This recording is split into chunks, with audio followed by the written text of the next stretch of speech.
ನಮಸ್ಕಾರ ವೀಕ್ಷಕರೇ. ನಾವೇನು ಬಹಳ ದೊಡ್ಡ ಕೆಲಸವನ್ನು ಮಾಡಲಿಕ್ಕೆ ಸಾಧ್ಯವಿಲ್ಲ, ಆದರೆ ಸಣ್ಣ ಪುಟ್ಟ ಕೆಲಸಗಳನ್ನು ಪ್ರೀತಿಯಿಂದ ಮಾಡಿದರೆ ಆಗ ವಿನೋದ, ವಿಸ್ಮಯ ವಿಶೇಷವಾಗಿ ಬದಲಾಗ್ತದೆ.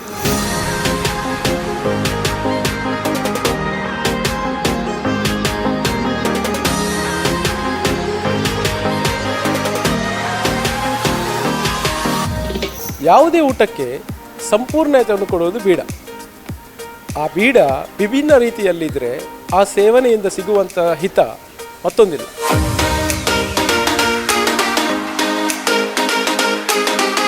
ಬೀಡದ ವಿಭಿನ್ನತೆಯಲ್ಲಿ ಹೆಸರು ಮಾಡಿದ ಜಾದುಗಾರ, ಮಾಂತ್ರಿಕ ಶ್ರೀಯುತ ಹರೀಶ್ ಅವರು ನಮ್ಮ ಜೊತೆ ಇದ್ದಾರೆ. ಅವರನ್ನು ಭೇಟಿಯಾಗೋಣ ಬನ್ನಿ.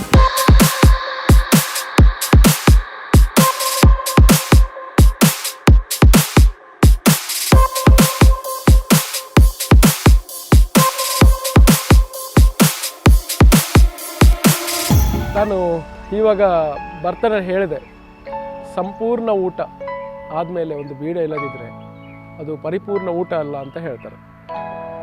ಹಾಗೆ ಇವತ್ತು ನಮ್ಮ ಜೊತೆ ಇದ್ದಾರೆ ಹರೀಶ್ ಅಣ್ಣ. ಸೊ ಇವರು ಬೀಡದ ಜಾದುಗಾರ.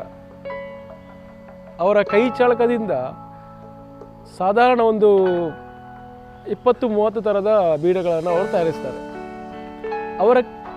ಅವರು ತಯಾರಿಸಿದಂಥ ಬೀಡ ತಿಂದವರು ಮತ್ತು ಅವರನ್ನು ಹುಡ್ಕೊಂಡು ಬರ್ತಾರೆ. ಕಾರ್ಯಕ್ರಮಕ್ಕೆ ಸ್ವಾಗತ ಹರೀಶ್ ಅಣ್ಣ. ನೀವು ಎಷ್ಟು ವರ್ಷದಿಂದ ಈ ಬೀಡ? ಇದು ನಾನು ಈಗ ಆಲ್ರೆಡಿ ಒಂದು 20 ವರ್ಷದಿಂದ ನಾನು ಅದಕ್ಕಿಂತ ಮೊದಲು ಒಂದು ಕೇಳಬೇಕು. ನೀವು ಬೀಡವನ್ನು ಉಣಬಡಿಸ್ಬೇಕು ಅಂದರೆ, ಈಗ ಉಣಬಡಿಸ್ಬೇಕಾದ್ರೆ ನಿಮ್ಮ ಮನಸ್ಸಲ್ಲಿ ಯಾವಾಗ ಬಂತು ಅಂದರೆ ನೀವು ಇದನ್ನ? ನಾವು ಹೋಟ್ಲಲ್ಲಿ ಕೆಲಸ ಮಾಡ್ತಾ ಇರ್ಬೇಕಾದ್ರೆ ಇದಕ್ಕಿಂತ ಮುಂಚೆ ನಮ್ಮವರೆಲ್ಲ ಈ ಪಾನ್ ಕೆಲಸದಲ್ಲಿ ಇದು ಬಾಂಬೆಯಲ್ಲಿ, ಆದ್ರೆ ನಾನು ಬಾಂಬೆಗೆ ಹೋಗಿಲ್ಲ. ನನ್ಗೆ ಊರಲ್ಲೇ ಏನಾದ್ರು ಒಂದು ಸಾಧನೆ ಮಾಡ್ಬೇಕು ಅಂತ ಒಂದು ಹಠ ಇತ್ತು, ಆದ್ರೆ ದೊಡ್ಡ ಮಟ್ಟಿಗೆ ಮಾಡೋಕೆ ಆಗಿರಲಿಲ್ಲ ನನ್ನ ಕೈಯಲ್ಲಿ. ಆದ್ರೆ ನಾನೊಂದು ಸಣ್ಣ ಮಟ್ಟದಲ್ಲಿ ಒಂದು ಹೋಟ್ಲು ಎದುರುಗಡೆ ಒಂದು ಸಣ್ಣದ ಒಂದು ಪಾನ್ ಶಾಪ್ ಹಾಕೊಂಡು ನಾನು ಅಲ್ಲಿಂದ ಸ್ಟಾರ್ಟ್ ಮಾಡಿದೆ. ಅವಾಗ ನನಗೆ ಆಕ್ಚುಲಿ ಬೀಡ ಅಂದ್ರೆ ಏನು ಅಂತಲೂ ನಂಗೆ ಗೊತ್ತಿರಲಿಲ್ಲ, ಮತ್ತೆ ನನಗೆ ಬೀಡ ಹಾಕೋಕ್ಕೂ ಬರ್ತಲೂ ಇರಲಿಲ್ಲ. ನಾನು ಎಲ್ಲ ಒಂದು ಮೆಟೀರಿಯಲ್, ಅದಕ್ಕೆ ಬೇಕಂದ್ರೆ ಮೆಟೀರಿಯಲ್ ಎಲ್ಲ ತಂದೆ. ಅಂದ್ರೆ ಎಷ್ಟು ವರ್ಷ ಹಿಂದೆ ಇದು? 20 ವರ್ಷ ಹಿಂದೆ. ನಾನು ಸ್ಕೂಲ್ ಬಿಟ್ಟು ಸ್ವಲ್ಪ ಸಮಯ ಹೋಟ್ಲಲ್ಲಿ ಕೆಲಸ ಮಾಡಿದೆ. ಆದ್ರೆ ನನಗೆ ಒಂದು ಬಿಸ್ನೆಸ್ ಮಾಡ್ಬೇಕಂತ ಒಂದು ಇತ್ತು, ಆದ್ರೆ ನನಗೆ ಏನ್ ಮಾಡ್ಬೇಕು ನನಗೆ ಬ್ಯಾಕ್ ಸಪೋರ್ಟ್ ಇಲ್ಲ, ಮತ್ತೆ ಏನ್ ಮಾಡ್ಬೇಕಂತ ನಂಗೆ ಅದ್ರ ಬಗ್ಗೆ ತಿಳುವಳಿಕೆ ಇರ್ಲಿಲ್ಲ. ಆದ್ರೂ ಕೂಡ ಒಂದು ಮಾಡ್ಬೇಕು ಅಂತ ಒಂದು ಚಿಕ್ಕ ಒಂದು ನಮ್ಮ ಉಡುಪಿಯಲ್ಲಿ ಒಂದು ಹೋಟೆಲ್ ಕಲ್ಪನಾ ಅಂತ, ಅಲ್ಲಿಂದ ಒಂದು ಸಣ್ಣದಾಗಿ ಒಂದು ಪಾನ್ ಶಾಪ್ ಸ್ಟಾರ್ಟ್ ಮಾಡಿದೆ. ಪಾನ್ ಶಾಪ್ ಸ್ಟಾರ್ಟ್ ಮಾಡಿ ಮತ್ತೆ ನನಗೆ ಪಾನ್ ಹಾಕೋ ಬರ್ತಿರ್ಲಿಲ್ಲ.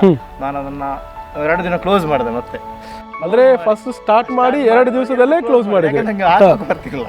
ಮತ್ತೆ ಏನ್ ಮಾಡಿದೆ ಅಂದ್ರೆ, ಇಡೀ ಉಡುಪಿಯಲ್ಲಿ ಎಷ್ಟು ಪಾನ್ ಶಾಪ್ ಇದೆಯೋ ಅಷ್ಟು ಪಾನ್ ಶಾಪ್ ಅಲ್ಲಿ ಹೋಗಿ ನಾನು ಪಾನ್ ತಿನ್ನೋಕ್ ಕಲ್ತೆ. ಯಾರ್ಯಾರು ಯಾವ ತರ ಹಾಕ್ತಾರೆ, ಯಾವ ಪಾನ್ ಅಲ್ಲಿ ಯಾವ ಟೇಸ್ಟ್ ಇದೆ, ಫ್ಲೇವರ್ ಇದೆ, ಅದನ್ನೆಲ್ಲ ಚೆಕ್ ಮಾಡ್ಕೊಂಡು ನಾನು ಇದು ಮಾಡಿದೆ. ಮತ್ತೆ ಮರುದಿನ ಬಂದು ನಾನು ಓಪನ್ ಮಾಡಿದೆ. ಅಲ್ಲಿಂದ ನಂದು ಪಾನ್ ಲೈಫ್ ಸ್ಟಾರ್ಟ್ ಆಯ್ತು. ಅಂದ್ರೆ ಆ ದಿವಸದಿಂದ ನೀವು ಹಿಂದೆ ತಿರುಗಿ ನೋಡ್ಲಿಲ್ಲ? ಇಲ್ಲ, ಮತ್ತೆ ನಾನು ಹಿಂದೆ ತಿರುಗಿ ನೋಡಿಲ್ಲ. ಅಲ್ಲಿಂದ ನಂದು ಸ್ಟಾರ್ಟ್ ಆದ ಪಾನ್ ಶಾಪ್ ಬಗ್ಗೆ ನೋಡಿ, ಈಗ ನೀವು ಹುಡುಕೊಂಬರುವಷ್ಟು ಮಟ್ಟಿಗೆ ಅದು ಬಂದಿದೆ ನೋಡಿ. ಅಂದ್ರೆ ಆ ಪಾನಿನ ಜಾದು ನಮ್ಮನ್ನು ಕೂಡ ಇಲ್ಲಿ ಕರ್ಕೊಂಡು ಬಂದ ಅಂತ ಹೇಳಲಿಕ್ಕೆ ನೀವು ಹೇಳ್ತೀರಿ? ನನಗೆ ಶಾಪ್ ಇಲ್ಲ, ಇವಾಗ ನಂದು ಶಾಪ್ ಇಲ್ಲ. ಶಾಪ್ ಕ್ಲೋಸ್ ಮಾಡಿ ಸಾಧಾರಣ ಮಟ್ಟಿಗೆ ಒಂದು 10 ವರ್ಷ ಆಯ್ತು. 10 ವರ್ಷ ಬ್ಯಾಕ್ ಪಾನ್ ಶಾಪ್ ಕ್ಲೋಸ್ ಮಾಡಿದೆ. ಯಾಕಂದ್ರೆ ಒಂದು ದಿವಸಕ್ಕೆ ನಮ್ದು ಒಂದು 5 ಕಡೆ 6 ಕಡೆ, ಕೆಲವು ಸರಿ ಸೀಸನ್ ಅಲ್ಲಿ ಒಂದು 20 ಕಡೆ ಬರುವಂತದ್ದು ಇದೆ. ಅಂದ್ರೆ ಈಗ ದೊಡ್ಡ ದೊಡ್ಡ ಕಾರ್ಯಕ್ರಮಗಳಲ್ಲಿ, ಮದುವೆಗಳಲ್ಲಿ, ಈವೆಂಟ್ಗಳಲ್ಲಿ ನಿಮ್ಮ ಪಾನನ್ನ ನೀವು ಅಲ್ಲಿ ಪ್ರದರ್ಶನ ಮಾಡ್ತೀರಿ, ಹಾಗೆ ಪ್ರೀತಿಯಿಂದ ನೀವು ಉಣಬಡಿಸ್ತೀರಿ. ನಾನು ಹೇಳ್ಬೇಕಂತ ಹೇಳಿದ್ರೆ, ನಾನು ಕೂಡ ಆ ಪಾನನ್ನು ಈಗ ಟೇಸ್ಟ್ ಮಾಡಿದೆ. ಏನಪ್ಪ ಅಂತ ಹೇಳಿದ್ರೆ, ಪಾನನ್ನು ಬಾಯಲ್ಲಿ ಹಾಕಿದ ಕೂಡಲೇ ನಿಮಗೆ ಡ್ರೈ ಫ್ರೂಟ್ಸ್, ಅದರ ಒಂದು ಸ್ವಾದ, ಎಲೆಯ ಒಂದು ಸ್ವಾದ ನಿಮ್ಮನ್ನು ಬೇರೆ ಲೋಕಕ್ಕೆ ಕರ್ಕೊಂಡು ಹೋಗ್ತದೆ. ಯಾಕೆಂತ ಹೇಳಿದ್ರೆ ಆ ಸ್ವಾದ ಅನುಭವಿಸಿದವರಿಗೆ ಮಾತ್ರ ಗೊತ್ತು. ಹರೀಶಣ್ಣನ ಕೈಯಲ್ಲಿ ಮಾಡಿದಂತಹ ಆ ಬೀಡದ ಸ್ವಾದನೇ ಬೇರೆ.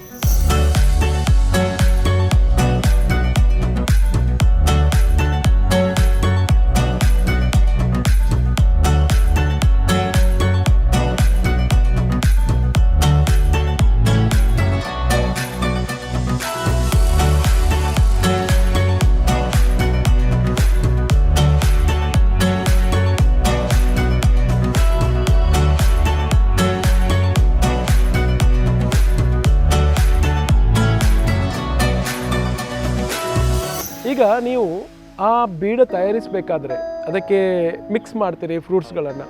ಸೊ ಅದನ್ನು ಯಾವ ಥರ ಅಂದರೆ ಸರ್ ಅದು ಏನಂದ್ರೆ ಎಲ್ಲರೂ ಪಾನ್ ಮಾಡ್ತಾರೆ, ತುಂಬಾ ಕಡೆ ಪಾನ್ ಶಾಪ್ ಇದೆ, ಬೀದಿ ಬೀದಿಯಲ್ಲೂ ಪಾನ್ ಶಾಪ್ ಇರುತ್ತೆ.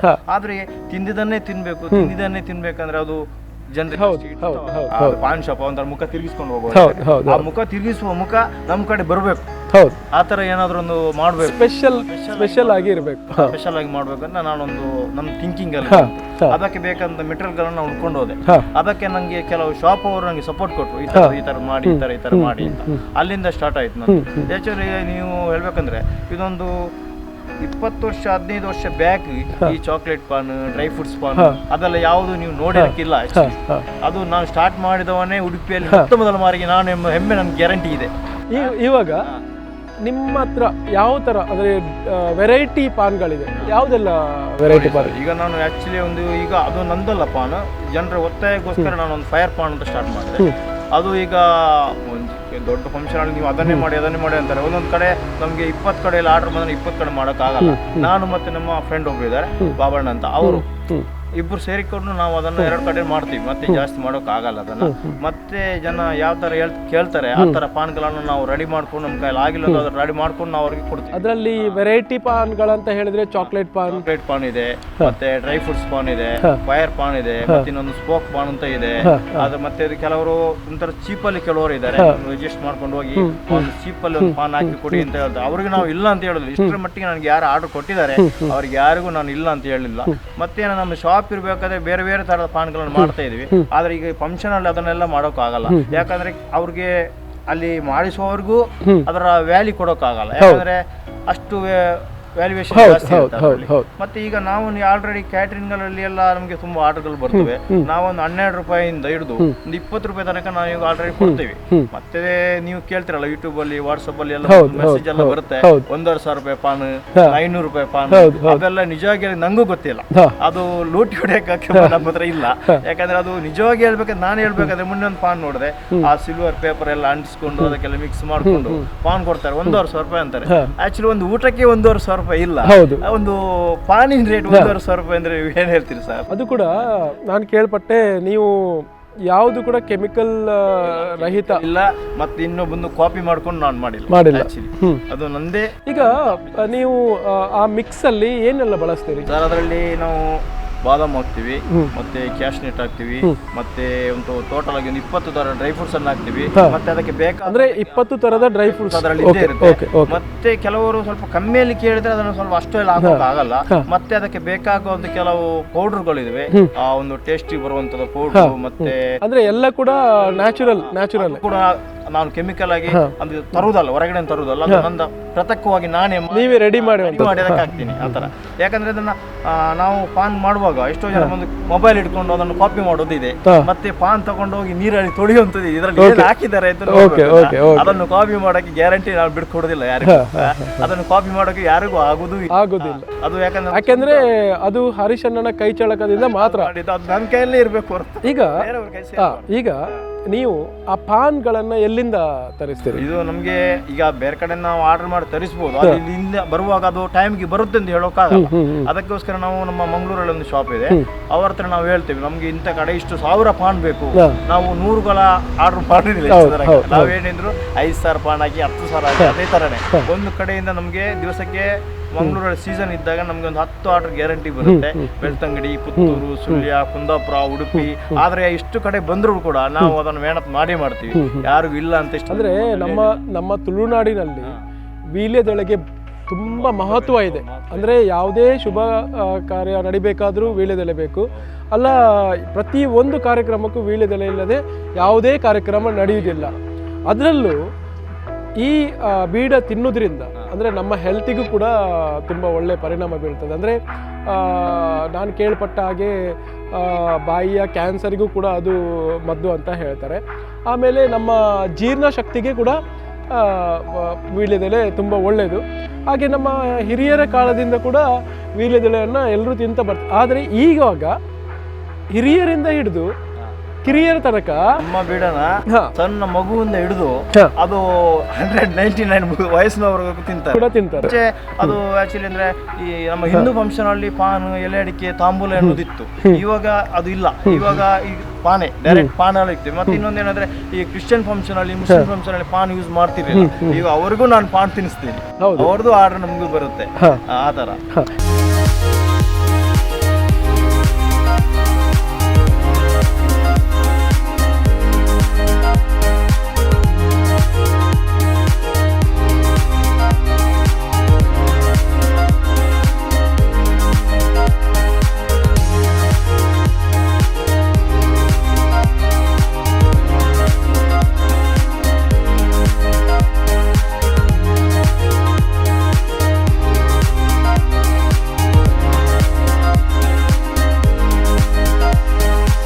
ಇವಾಗ ನೀವು ಫಂಕ್ಷನ್ ಹೋಗ್ಬೇಕಾದ್ರೆ ನೀವು ತಯಾರಿಯನ್ನ ಮಾಡಬೇಕು. ಹೌದು.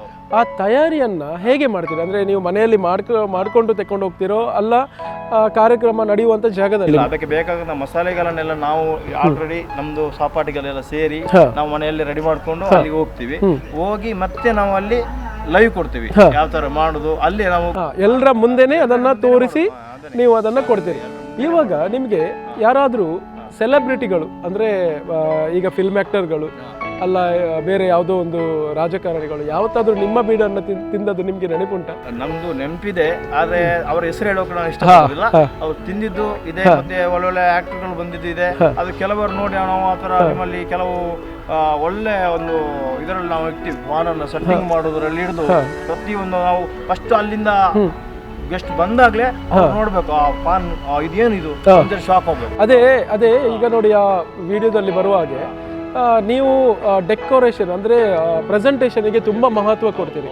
ಅಂದರೆ ನೀವು ಕಾರ್ಯಕ್ರಮದಲ್ಲಿ ಅದು ಅಟ್ರಾಕ್ಷನ್ ಆಗಿ ಕಾಣಬೇಕು, ಮತ್ತೆ ಅದನ್ನು 10 ಜನ ನೋಡಬೇಕು, ಅದರೊಂದಿಗೆ ಸೆಲ್ಫಿ ತೆಗೆದು ತಗೊಂಡು ಹೋಗ್ಬೇಕು. ನೋಡಿ ಇನ್ನೊಂದು ಪಾರ್ಟಿ ನಮಗೆ ಆರ್ಡರ್ ಕೊಡುವಾಗ ಹರೀಶಣ್ಣ ಅದು ನೀವು ಆ ಥರ ಸೆಟ್ಟಿಂಗ್ ಮಾಡಿರಬೇಕು, ಅದು ಈ ಥರ ಸೆಟ್ಟಿಂಗ್ ಮಾಡಿರಬೇಕು, ಚಂದ ಕಾಣಿಸ್ಬೇಕು ನಮ್ಗೆ ಹೇಳ್ತಾರೆ. ಆದರೆ ಕ್ಯಾಟ್ರಿನ್ ಅಡಿಗೆಯವ್ರಿಗೆ ಆ ಥರ ಹೇಳ್ತಾರೆ ಹೋಗ್ತಿಲ್ಲ. ಆದರೆ ನಮ್ಗೆ ಒಂದು ಹೇಳ್ತಾರೆ ಅದು ಈ ಥರ ಸೆಟ್ಟಿಂಗ್ ಮಾಡಿ ನೀವು ಒಟ್ರೆಸ್ ಮಾಡಬೇಡಿ ಅಂತ ನಮಗೆ ಅಷ್ಟೇ ಒಂದು ಆರ್ಡರ್. ಅಂದರೆ ನಾನು ಮೊದಲೇ ಹೇಳಿದ ಹಾಗೆ ಈಗ ಹೊಟ್ಟೆ ತುಂಬ ಊಟ ಮಾಡಿದ ನಂತರ ಒಂದು ಬೀಡ ತಿಂದರೆ ಅದು ಸಂಪೂರ್ಣ ಅಂತ ಹೇಳ್ತಾರೆ.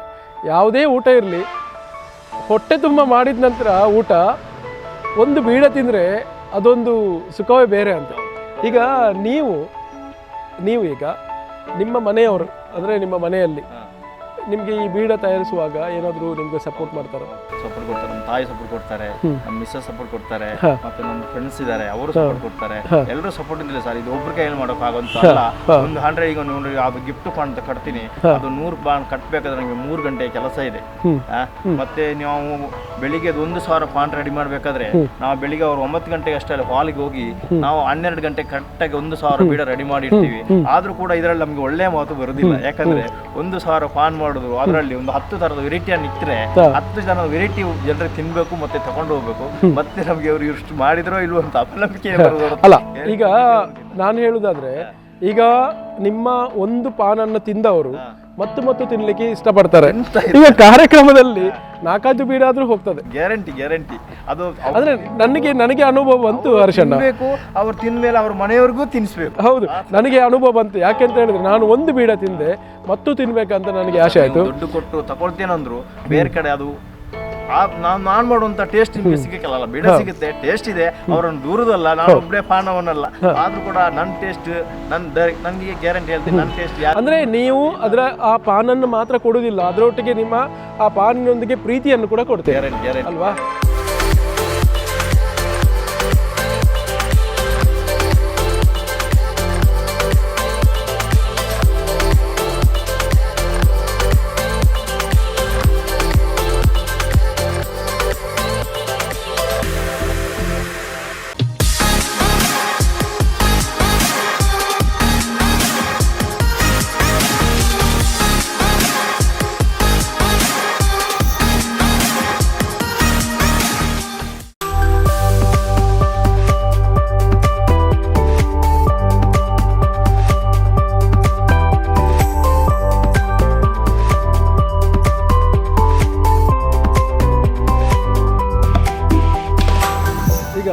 ಹರ್ಷಣ್ಣ, ನೀವು 20 ವರ್ಷದಿಂದ ಈ ಪಾನನ್ನು ಎಲ್ರಿಗೂ ಉಣಬಡಿಸಿ ಎಲ್ಲರ ಪ್ರೀತಿಗೆ ಪಾತ್ರರಾಗಿದ್ದೀರಿ.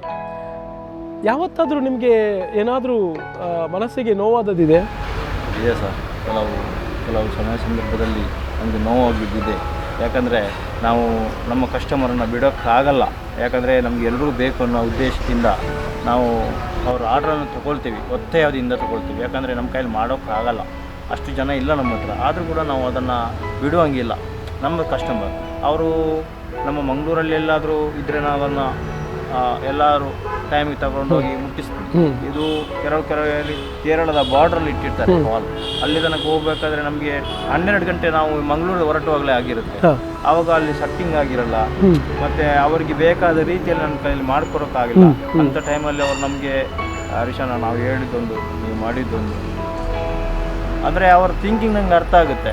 ಆದರೆ ನನ್ನ ಒಂದು ಇದು ಅವ್ರಿಗೆ ಅರ್ಥ ಆಗಕ್ಕಿಲ್ಲ. ಯಾಕಂದರೆ ನನಗೆ ಅಂದರೆ ನಿಮಗೆ ಆ ಡಿಸ್ಟೆನ್ಸ್ಗಳು ಅಂತ ಹೇಳಿದ್ರೆ ದೂರ ಇರೋದು ಕಾರಣ, ಮತ್ತೆ ಟ್ರಾಫಿಕ್ ಒಂದು ಕಡೆ, ಮತ್ತೆ ನಮ್ಮ ಟೋಲ್ ಗೇಟ್ ಅಲ್ಲಿ ಗಾಡಿಗಳು ನಿಂತಿರುವುದು, ಅದನ್ನೆಲ್ಲ ನಾವು ಚೇಸ್ ಮಾಡ್ಕೊಂಡು ಹೋಗುವಷ್ಟರಲ್ಲಿ ಅದು 12 ಗಂಟೆ ಜನ ತಟ್ಟೆ ಇಟ್ಕೊಂಡು ನಿಂತಿರ್ತಾರೆ.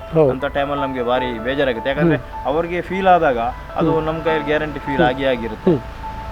ಅದು ಅವ್ರಿಗೆ ನಾವು ಸಮಾನ ಮಾಡ್ತೀವಿ, ಸರ್ ಹಿಂಗಾಯ್ತು ಹಿಂಗಾಯ್ತು, ಆದ್ರೂ ನೋಡಿ ಅದು ನಮ್ಮ ಮಗಳ ಮದುವೆ ನೀವು ಇದರಲ್ಲೇ ಮಾಡಿಲ್ಲ, ಇನ್ಯಾವ ನೀವು ಮಾಡು ಬಂದಾಗ ನಮಗೆ ಭಾರಿ ತೊಂದರೆ ಆಗುತ್ತೆ, ನಮಗೆ ಬೇಜಾರಾಗುತ್ತೆ. ಇವಾಗ ನೀವು ಗಿಫ್ಟ್ ಪಾನ್ಗಳನ್ನು ಮಾಡ್ತೀರಂತೆ, ಅದರ ಬಗ್ಗೆ ಒಂದು ವೀಕ್ಷಕರಿಗೆ ಅದು ಯಾವ ತರ ನೀವು ಗಿಫ್ಟ್ ಪಾನ್ ಅಂದ್ರೆ ಸಾರಿ ಸರ್, ಈಗ ಒಂದು ಆಫೀಸಲ್ಲಿ ಒಂದು 25 ಜನರದ್ದು 50 ಜನರದ್ದು ಯಾವುದೋ ಒಂದು ಪಾರ್ಟಿ ಇರುತ್ತೆ, ಬೀಳ್ಕೊಡುಗೆ ಸಮಾರಂಭ, ಒಂದು ಸೆಂಡ್ ಆಫ್ ಇರುತ್ತೆ. ಅಂತ ಟೈಮಲ್ಲಿ ಅವ್ರಿಗೆ ತಗೊಂಡೋಗಿ ನಾವು ಅಲ್ಲಿ ಲೈವ್ ಮಾಡೋಕೆ ಆಗೋದಿಲ್ಲ 50 ಜನರದ್ದು. ಆವಾಗ ನಾವೇನ್ ಮಾಡ್ತೇವೆ ಅಂದ್ರೆ ಇದೇ ತರ ರಿಬ್ಬನ್ ಹಾಕಿ ಒಳ್ಳೆ ಗಿಫ್ಟ್ ಪ್ಯಾಕ್ ಅನ್ನು ಮಾಡಿ ಚಂದಗೊಳಿಸಿ ಅವ್ರ ಇದರಲ್ಲಿ ನಾವು ಇಡ್ತೀವಿ. ಅವಾಗ ಇದು ಅವ್ರಿಗೆ ಶಾಪ್ ಇದೆ ಅಂತ ಇದು ಅವರೊಂದು ಅಂದ್ರೆ ಪಾನ್ ಕೂಡ ಇಷ್ಟು ಡಿಫರೆಂಟ್ ಆಗಿ ಸಿಗ್ತದೆ. ಅವಾಗ ಹೇಳ್ತಾರೆ ಇದು ನಾವು ತಗೊಂಡೋಗಿ ಶೋ ಇಡುವ, ತಿನ್ನೋದು ಬೇಡ ಅನ್ಸುತ್ತೆ ಅವರು ಮಾತು ನೋಡಿ. ನೀವು ಅಷ್ಟು ಒಳ್ಳೆ ಪ್ರೆಸೆಂಟೇಷನ್ ಅನ್ನ ಕೊಡ್ತೀರಿ. ಅದರಲ್ಲಿ ಈಗ ನೀವು ಚಾಕ್ಲೇಟ್ ಪಾನ್ ಅನ್ನ ಮಾಡ್ತೀರಿ. ಇದು ವಿಭಿನ್ನ ರೀತಿಯ ಪಾನ್, ಯಾಕಂತ ಹೇಳಿದ್ರೆ ಎಲ್ಲಿ ಕೂಡ ಅಂಗಡಿಯಲ್ಲಿ ಸಿಗ್ಲಿಕ್ಕಿಲ್ಲ. ಆ ಚಾಕ್ಲೇಟ್ ಪಾನ್ ಅನ್ನ ಹೇಗೆ ರೆಡಿ ಮಾಡ್ತೀರಿ? ಅದೊಂದು ಯಾಕಂದ್ರೆ ಈಗ ನಮ್ಮ ದಕ್ಷಿಣ ಕನ್ನಡ ನಮ್ಮ ಜನ ತುಳು ಜನ ಅವರು ಪಾನ್ ಮಾಡ್ತಾರೆ ಅಂದ್ರೆ ಅದಕ್ಕೆ ಬೆಲೆನೇ ಇರುವುದಿಲ್ಲ. UP ಅವರು ಬಯ್ಯಗಳು ಪಾನ್ ಮಾಡಿದ್ರೆ ಅದಕ್ಕೆ ತುಂಬಾ ಬೆಲೆ ಜಾಸ್ತಿ, ಪಾನ್ ಬಯ್ಯ. ಅದಕ್ಕೆ ಅವ್ರದ್ದು ಯಾಕೆ, ಅವ್ರಿಗಿಂತಲೂ ನಾವು ಒಳ್ಳೆ ರೀತಿಯಲ್ಲಿ ಕೊಡುವ, ಈ ತರ ಮಾಡುವ. ಯಾಕಂದ್ರೆ ಚಾಕ್ಲೇಟ್ ಪಾನ್ ನೋಡಿ ಸರ್, 20 ವರ್ಷ ಬ್ಯಾಕ್ ಅಲ್ಲಿ ನಿಮ್ಗೆ ಅದು ಚಾಕ್ಲೇಟ್ ಪಾನ್ ಅಂದ್ರೆ ಬಾಂಬೆಲಿ ಎಲ್ಲ ತರ ಕೊಡ್ತಾ ಇದ್ರು. ಅಂದ್ರೆ ಈ ಚಾಕ್ಲೇಟ್ ಪೌಡರ್ ಅನ್ನ ಹಾಕಿ ಅದನ್ನ ಚಾಕ್ಲೇಟ್ ಪಾನ್ ಅಂತ ಈಗ ಮಕ್ಕಳಿಗೂ ಕೂಡ ತುಂಬಾ ಖುಷಿ ಆಗ್ಬೋದು. ಯಾಕಂತ ಹೇಳಿದ್ರೆ ಚಾಕ್ಲೇಟ್ ಪಾನ್ ಅಂತ ಹೇಳಿದ್ರೆ ಅದರಲ್ಲಿ ಇರುವಂತದ್ದು ಚಾಕ್ಲೇಟ್ ಮತ್ತೆ ಡ್ರೈ ಫ್ರೂಟ್ಸ್. ಅದರಲ್ಲಿ ಯಾವುದೇ ಅಡಿಕೆ ಆಗ್ಲಿ ತಂಬಾಕು ಆಗ್ಲಿ ಸುಣ್ಣ ಆಗ್ಲಿ ಯಾವುದಿಲ್ಲ. ಎಲ್ರು ತಿನ್ಬೇಕಂತಲೇ ನಾನು ಮಾಡಿದಂತ ಪಾನ, ಎಲ್ರೂ ತಿನ್ಬೇಕು. ಮತ್ತೆ ಕೆಲವರು ಹೇಳ್ತಾರೆ ಯೂನಿಫಾರ್ಮ್, ಪ್ರತಿಯೊಂದರಲ್ಲೂ ನಮ್ದು 2 ತರ ಯೂನಿಫಾರ್ಮ್ ಹಾಕ್ತಿವಿ ನಾವು. ಒಂದು ರಾಜಸ್ಥಾನಿ ಯೂನಿಫಾರ್ಮ್ ಹಾಕ್ತಿವಿ, ಒಂದು ನಮ್ದು ನಾರ್ಮಲ್ ಯೂನಿಫಾರ್ಮ್ ಹಾಕ್ತಿವಿ. 2 ತರ ಯೂನಿಫಾರ್ಮ್ ಅನ್ನು ಹಾಕಿ ಅವರು UP ರಾಜಸ್ಥಾನಿ ಅವ್ರಿಗಿಂತಲೂ ಮಿಗಿಲಾಗಿ ಒಂದು ಸ್ಟೆಪ್ ಮೇಲೆ ನಮ್ಮ ತುಳುನಾಡಿನ ಪಾನ್. ಇವಾಗ ನಿಮಗೆ ಎಲ್ಲಿಯಾದ್ರೂ ಹೋದಾಗ ಹರೀಶಣ್ಣ ನಿಮ್ಮನ್ನು ಗುರುತಿಸಿದವರು ಹರೀಶಣ್ಣ, ಅದು ನೀವು ಹೇಳೋದೇ ಬೇಡ. ಯಾಕಂದ್ರೆ ಅವ ಜನರ ಪರಿಚಯ ನನಗೆ ಗ್ಯಾರಂಟಿ ಇಲ್ಲ ಯಾರು ಅಂತ. ಆದ್ರೆ ನನ್ನ ಪರಿಚಯ ಇವರು ಬೀಡದವರು, ಎಲ್ಲ ಕಡೆ ಹೋದ್ರೆ ಇವರು ಬೀಡದವರು. ಅವ್ರ ನಾವೇನೋ ತಪ್ಪು ಮಾಡಿದ್ರೆ ಗ್ಯಾರಂಟಿ ನಾವು ಸಿಕ್ಕಾಕೊಂಡು ಪರಿಚಯ ಎಲ್ರಿಗೂ ಇದೆ, ಆದ್ರೆ ಅವರ ಪರಿಚಯ ನಮ್ಗೆ ಇರಕ್ಕಿಲ್ಲ, ಮಟ್ಟಿಗೆ ಹೋಗಿದೆ. ಯಾಕಂದ್ರೆ ನಿಮ್ಮ ಬೀಡದ ರುಚಿಯನ್ನ ಅವರಿಗೆ ಉಣಬಡಿಸಿದ್ರಿ, ಅದು ಯಾವತ್ತೂ ಮರೆಯುವಾಗಿಲ್ಲ. ಯಾಕಂದ್ರೆ ಮಂಗಳೂರೆಲ್ಲ ಪ್ರತಿಯೊಂದು ಗೃಹ ಪ್ರವೇಶ ಇರಲಿ, ಮದುವೆ ಇರಲಿ, ಎಂಗೇಜ್ಮೆಂಟ್ ಇರಲಿ, ಶ್ರೀಮಂತರಿರಲಿ, ಬರ್ಡೇ ಇರಲಿ, ಯಾವುದೇ ಫಂಕ್ಷನ್ ಇರಲಿ, ಆಲ್ರೆಡಿ ನಾವು ಯಕ್ಷಗಾನದಲ್ಲೂ ಬೀಡ ಹಾಕಿದ್ದೀವಿ, ಯಕ್ಷಗಾನದಲ್ಲೂ ಹಾಕಿದ್ದೀವಿ, ಮತ್ತೆ ಸಪ್ತ ತಿಥಿಯಲ್ಲೂ ನಾವು ಹಾಕಿದ್ದೀವಿ. ಅಂತ ಎಲ್ಲ ಕಡೆಗೂ ನಮ್ದು ಒಂದು ಬೀಡ ಟೇಸ್ಟ್ ಕೊಡ್ತಾ ಇದೆ. ಇವಾಗ ಇನ್ನು ಮುಂದೆ ಬೇರೆ ತರ ಯಾವ್ದಾದ್ರು ಟ್ರೈ ಮಾಡ್ತಾ ಇದ್ದೇವೆ. ಜನರಿಗೆ ಟೇಸ್ಟ್ ಅನ್ನ ಚೇಂಜಸ್ ಮಾಡಬೇಕು, ಬೇರೆ ಒಂದು ರೀತಿಯಲ್ಲಿ ನಾವು ಪಾನ್ ರೆಡಿ ಮಾಡಬೇಕು ಅಂತ ಏನೇನೋ ಒದ್ದಾಟ ನನ್ನ ತಲೆಯಲ್ಲಿ ನಡೀತಲೇ ಇದೆ. ಆತರ ಅಂದ್ರೆ ಮಾಡ್ತಾ ಇದ್ದೇವೆ. ಸದ್ಯದ ಮಟ್ಟಿಗೆ ಯಾವ್ದಾದ್ರು ಪಾನನ್ನ ಇಂಟ್ರೊಡ್ಯೂಸ್ ಮಾಡೋದ್ರಲ್ಲಿದ್ದೀರಾ? ಇಲ್ಲ, ಸದ್ಯಕ್ಕೆ ಅಂದ್ರೆ ಈಗ ಒಂದು ಮಾಡುವಂತ ಮಟ್ಟಿಗೆ ಬಂದಿದ್ದೀವಿ. ಅದನ್ನು ಮಾಡಿದ್ಮೇಲೆ ನಿಮ್ಗೆ ನಾವು ತೋರಿಸ್ತೀವಿ. ಓಕೆ. ಇವಾಗ ನಿಮ್ಮ ಸ್ನೇಹಿತರೆಲ್ಲ ತುಂಬಾ ನಿಮ್ಗೆ ಸಪೋರ್ಟ್ ಮಾಡಿದ್ದಾರೆ. ಅವರಿಗೆ ಈ ಮೂಲಕ ಏನ್ ಹೇಳಲಿಕ್ಕೆ ಹೇಳಲಿಕ್ಕೆ ಇಷ್ಟಪಡ್ತೀವಿ? ಅವರು ಸ್ನೇಹಿತರಲ್ಲ, ನಮ್ಮ ಆತ್ಮೀಯರು ಅಂತಲೇ. ಯಾಕಂದ್ರೆ ನಮ್ಮ ಒಳನಾಟ ಹೆಂಗಿದೆ ಅಂದ್ರೆ ನಾವು ಅಣ್ಣ ತಮ್ಮನ ತರ ಇರ್ತೀವಿ ಎಲ್ಲರೂ. ಆ ತರ ನಾವು ಸಾಧಾರಣ ಮಟ್ಟಿಗೆ ನಮ್ಮಲ್ಲಿ ಗ್ರೂಪ್ ಅಲ್ಲಿ ಒಂದು 5-6 ಬ್ಯಾಚ್ ಇದೆ. 5-6 ಬ್ಯಾಚ್ ಅಲ್ಲೂ ಅದರಲ್ಲಿ ನಮ್ಮ ಇಲ್ಲಿ ಇದ್ರು ನೋಡಿ, ಬಾಬಣ್ಣ ಅಂತ ಇದ್ದಾರೆ, ಪ್ರಸಾದ್ ಅಂತ ಇದ್ದಾರೆ, ಅವರೆಲ್ಲ, ಮತ್ತೆ ರವಣ್ಣ ಅಂತ ಇದ್ದಾರೆ, ಮತ್ತೆ ಮಂಗಳೂರಲ್ಲಿ ನಮ್ಮ ಅಲ್ಲಲ್ಲೇ ಜನ ಇದ್ದಾರೆ. ಎಲ್ಲರೂ ನಮಗೆ ಸಪೋರ್ಟ್ ಕೊಡ್ತಾರೆ. ಈ ಸೀಸನ್ ಅಲ್ಲಿ 10-20 ಪ್ರೋಗ್ರಾಮ್ ಇದ್ದಲ್ಲಿ ಅವರೆಲ್ಲರೂ ನಮ್ಮನ್ನು ಒಂದು ಸಪೋರ್ಟ್ ಒಂಥರ ಒಗ್ಗಟ್ಟಲ್ಲಿ ಹೋಗ್ತಾ ಇದೀವಿ ನಾವು. Very good. ಇವಾಗ ವೀಕ್ಷಕರಿಗೆ ಏನು ಹೇಳಲಿಕ್ಕೆ ಇಷ್ಟಪಡ್ತೀರಿ ನೀವು? ಅಲ್ಲ, ಇಷ್ಟು ಜನಕ್ಕೆ ನಮಗೆ ಫುಲ್ ಸಪೋರ್ಟ್ ಕೊಟ್ಟಿದ್ದೀರಾ. ಇನ್ನು ಮುಂದೇನು ಅದೇ ತರ ಸಪೋರ್ಟ್ ಕೊಟ್ಟು ನಮ್ಮ ಬೀಡೋಣ ಪ್ರತಿಯೊಬ್ಬರು ಒಂದೊಂದು ತಿನ್ಕೊಂಡು ಒಳ್ಳೆ ಕೃಷಿ ಮಾಡಬೇಕಂತ ಮಟ್ಟಲ್ಲಿ ನಾವು ಇದು ಮಾಡ್ತೀವಿ. ಅಂದ್ರೆ ಆ ಬೀಡ ತಿಂದು ಅವರ ಆರೋಗ್ಯ ಕೂಡ ಒಳ್ಳೇದು ಮಾಡ್ಕೊಳ್ಬೋದು. ಯಾಕೆಂತ ಹೇಳಿದ್ರೆ ಈಗಿನ ಕಾಲದಲ್ಲಿ ಸಿಗುವಂಥ ಜಂಕ್ ಫುಡ್ಡಿಂದ ಎಲ್ಲರ ಆರೋಗ್ಯ ಕೂಡ ಹದಗೆಡ್ತಿದೆ, ಹಾಳಾಗ್ತಿದೆ. ಒಳ್ಳೆ ಊಟ ಮಾಡಿ ಒಂದು ಬೀಡ ತಿಂದರೆ ಆ ಜೀರ್ಣಶಕ್ತಿಗೂ ಕೂಡ ಒಳ್ಳೇದಾಗ್ತದೆ. ಅಲ್ಲ, ಈಗ ಜನರಿಗೆ ಏನು ಹೇಳೋದಂದ್ರೆ, ಲಾಸ್ಟ್ ಹೇಳೋದಂದ್ರೆ, ಎಲ್ಲರೂ ನನ್ನ ಕರೆದ್ರೆ ಎಲ್ಲರೂ ಕಾಯ್ಕೊ ಬರೋಕ್ಕಾಗಲ್ಲ, ಅದಕ್ಕೋಸ್ಕರ ಕ್ಷಮೆ ಕೇಳ್ತಾ ಇರೋದು ಅಷ್ಟೇ. ಅಂದರೆ ನಿಮಗೆ ಪುರ್ಸೊತ್ತು ಅಂದರೆ ಯಾವಾಗ ಇರ್ತದೆ? ಎಲ್ಲ ಸೀಸನ್ ಫುಲ್ಲು ಆರ್ಡರ್ ಇರುವಾಗ, ಎಲ್ಲ ಕಡೆ ಆರ್ಡರ್ ಬರುವಾಗ ನಾವು ಎಲ್ಲ ಆರ್ಡ್ರನ್ನು ಕ್ಯಾಚ್ ಮಾಡೋಕ್ಕಾಗಲ್ಲ. ಯಾಕಂದ್ರೆ ನಮ್ಮ ದುಡ್ದು ಆರ್ಡ್ರನ್ನು ನಾವು ಕ್ಯಾಚ್ ಮಾಡೋಕ್ಕಾಗಲ್ಲ.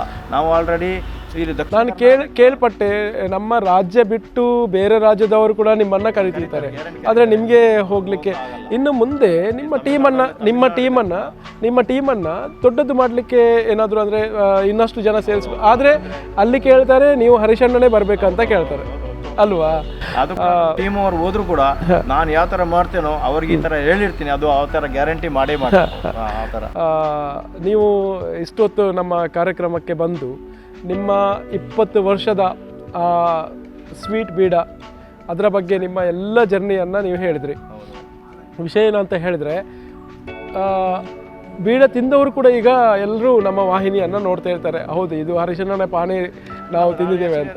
ಇದರಲ್ಲಿ ಯಾವುದೇ ಸುಳ್ಳನ್ನ ಹೌದು. ಯಾಕಂದ್ರೆ ನಾನು ಮಾಡುವಂತ ಕೆಲಸ ನನ್ನ ಮನಸ್ಸಿಗೆ, ಅದು ನಿಮ್ಮ ಮನಸ್ಸಿಗೆ ಅದು ಹಿಡಿಬೇಕು. ಆವಾಗ ಬೀಡ ತಿಂದವರ ಮನಸ್ಸಿಗೆ ತಲುಪ್ತದೆ.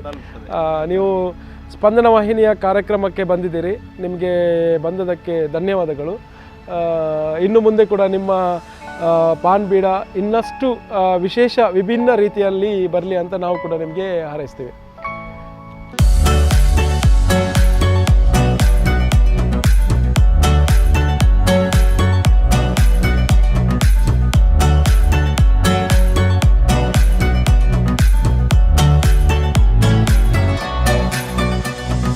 ನೋಡಿದ್ರಲ್ಲ ವೀಕ್ಷಕರೇ, ಒಂದು ಊಟ ಮಾಡಿದ್ದು ಸಂಪೂರ್ಣತೆ ಆಗಬೇಕಾದ್ರೆ ಆ ಬೀಡ ಅಂದರೆ ಹರಿಶಣ್ಣ ಅವರ ಕೈಯಲ್ಲಿ ಜಾದು ಬಂದಂತಹ ಒಂದು ವಿಶೇಷ ಬೀಡ, ಸ್ವೀಟ್ ಬೀಡ, ಆ ಬೀಡ ತಿಂದರೆ ನಾವು ಎಷ್ಟೇ ಹೊಟ್ಟೆ ತುಂಬ ಊಟ ಮಾಡಿದರೂ ಅದು ಸಂಪೂರ್ಣತೆಯನ್ನು ತಗೊಳ್ತದೆ. ಯಾಕೆಂತ ಹೇಳಿದ್ರೆ ಊಟದ ಸಂಪೂರ್ಣತೆ ಒಂದು ಬೀಡ ತಿಂದರೆ. ಅಂತಹ ಬೀಡವನ್ನು ಇವತ್ತು ನಮಗೆ ಹರಿಶಣ್ಣ ಉಣಬಡಿಸಿದ್ದಾರೆ. ಅದರಲ್ಲೂ ಕೂಡ ವಿಶೇಷವಾದ ಡಿಫ್ರೆಂಟ್ ಏನು ಸ್ವೀಟ್ ಬೇಡ, ಅದರಲ್ಲಿ ಚಾಕ್ಲೇಟ್ ಬೇಡ, ಫೈರ್ ಬೇಡ, ಎಲ್ಲದನ್ನು ಅವರು ನಮಗೆ ಇವತ್ತು ಉಣಬಡಿಸಿದ್ದಾರೆ. ಸೊ ವೀಕ್ಷಕರೇ, ನಿರಂತರ ಸುದ್ದಿ ಹಾಗೂ ಮನೋರಂಜನೆಗಾಗಿ ನೋಡ್ತಾ ಇರಿ ನಿಮ್ಮ ನೆಚ್ಚಿನ ಸ್ಪಂದನ ವಾಹಿನಿಯನ್ನು.